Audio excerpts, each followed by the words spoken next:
Tamam buralar. Oyuncumu dəyişmişəm. Oyuncusuz var idi amma dəyişdiyimdə təzədən qoyaram.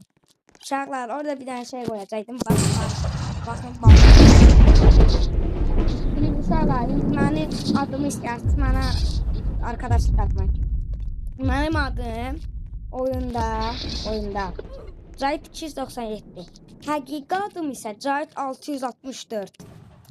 Cahit 664 yazsanız gələcək şey adın adı olur. Cahit 297. Sonra uzun videomu atmak istəyirsinizsə, uzun video atmamı. Abone olmayanları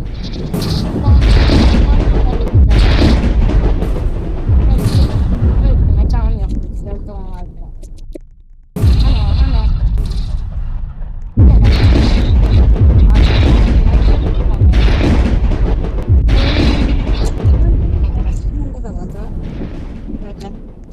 Ben bilmiyorum baba.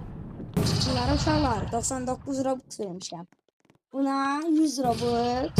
Buna ise 99 Robux.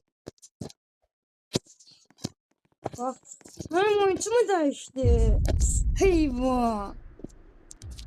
Sağ olun.